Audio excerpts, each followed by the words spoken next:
Hello and welcome to my review of the Zip Blaze Zenbuds, and these were sent in by the company for testing and review purposes, so I'll take you through what's included and let you know what I think of them.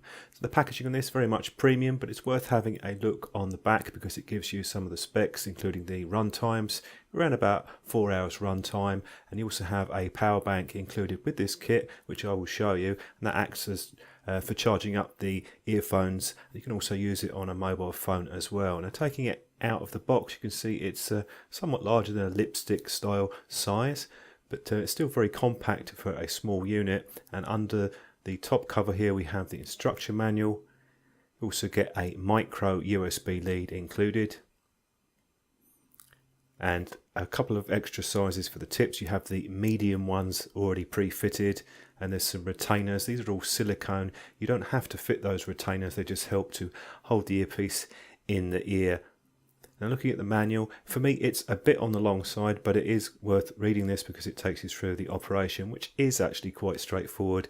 It's worth having a look though, just to familiarise yourself with the operation. I would have perhaps just cut down the text a little bit more to make it a bit easier to digest, but I've got it all here for you so you can have a look through. It includes everything about the operation and even the storage of the ear tips, which basically fit in themselves anyway, so it's perhaps a little bit overkill for me, but it does explain everything you need to know. Now, when you take the pack out of the box, you'll notice that it has a plastic wrap on it, so we just need to remove that, peel that open, and the earpieces are held in via a magnetic connection. You can see contact points on the underside of each earpiece, and those points on the power bank itself actually are spring loaded, so it can only really fit in one direction with these. So if you put them in the wrong way around, you'll notice that it doesn't fit properly, and they seem to hold in quite firmly too. It's just a closer up look at the contact points. The actual unit itself is made of metal. The earpieces are plastic. They're quite light, but they do feel very solid. These are the medium tips that are pre-fitted, and I find them a pretty good fit. You don't have to use those retainers if you don't want, but I'm just showing you fitting them onto the earpiece. They fit around the ring on the end here. Now, looking at the power bank function, this also charges up the earbuds. You'll see the contact points for the other side. And again, that can only fit one way. Now, to charge it up, just plug in a micro USB lead. You'll see it starting to flash red. You can use any particular lead that you want, but you get one included. I'm just using a power bank to demonstrate. And at the top, you'll also see there by the USB port, that glows red, flashes red. Once it's finished charging, it stops. It takes a couple of hours to charge that up. And I'm just doing the reverse. You can actually plug in a phone or other device and charge it up from the power bank itself. So it's an emergency backup. It's not a huge capacity, 500 milliamps an hour on that, but it's enough to get you out of trouble. It won't fully charge a phone. Now, when you've connected the two earpieces in, they'll automatically start charging and they'll glow red. I'm just showing you the pairing up now. They stop the glowing red when they finish charging, about an hour on that for each one. You only have the single button on this, there's no volume control. And you can pair them up either individually or you can put them together so you get the stereo sound.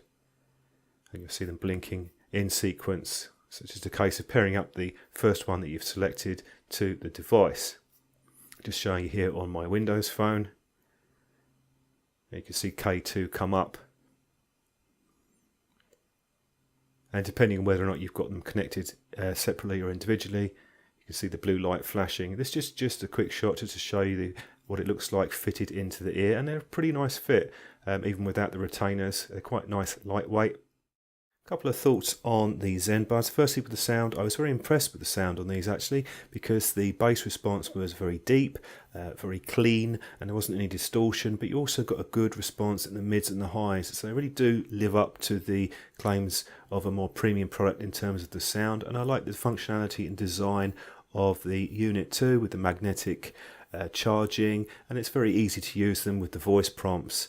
So in that regard, there's really nothing to complain about. In terms of the playback times with fully wireless, headphones, you're going to have a compromise in terms of the runtime compared to the standard Bluetooth headphones, and that's to be expected to a point. So there is a disadvantage with a completely wireless set of headphones. But overall, I'm very impressed with these. They make a nice set, particularly if you're using them for listening to music, or even if you just want to use one and charge the other one at the same time. You could pretty much run the full day on this. So thanks for watching the video. Don't forget to check out the link below if you're interested in these, and I will hopefully see you in the next video.